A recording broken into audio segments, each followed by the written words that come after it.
tusamba.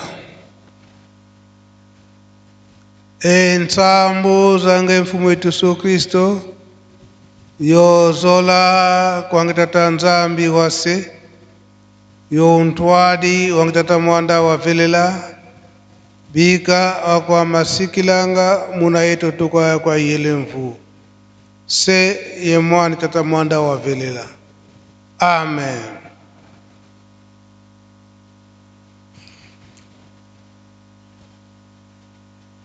O kombo ya tata ya mwana pe tata Mulimu Santu. Lelo deuxième journée na biso tozali kofete awa na Nkamba na tina ya milulu ya le 29 juillet. Mai masalamaka na 1958 kuna lukulu oyo ekomi lelo tozali kokanisa ekomi mukolo ya esengo pe mukolo oyo tozali kosenga poete bapasi na biso ekoka kosila pe tozwa pe mapamboli mingi ya kobakisa ezali lisusu te. Biso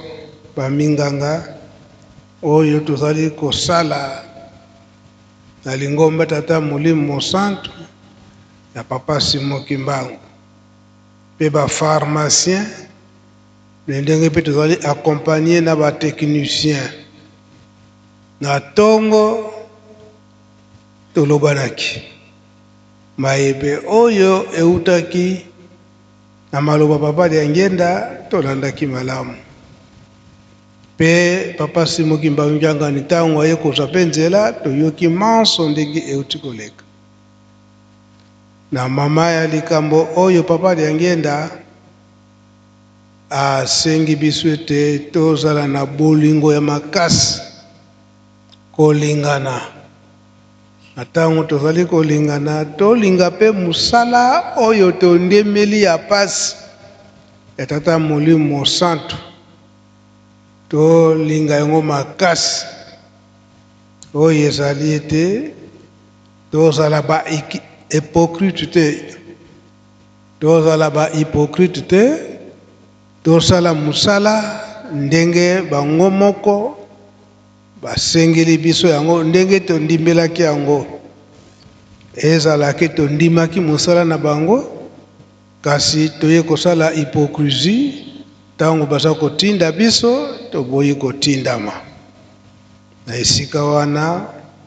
ndenge toza koloba tango nyonso na mikolo oyo mutu na mutu asimba place na ye bapapa batikelaki ye pe mutu na mutu abatela elembo na ye po ngonga ekomi pene sika matei nyonso tozwaki na tongo kutu na mokanda ya Bible lelo batangeli biso kaka pisomo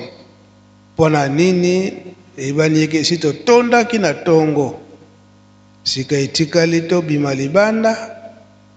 tolanda programme na biso ya remise de cadeau pe continuité ya ntinsani ezala suite F1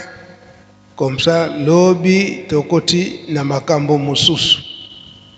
biso nyonso tokanga makaka na makambo nyonso oyo misato batata batikili biso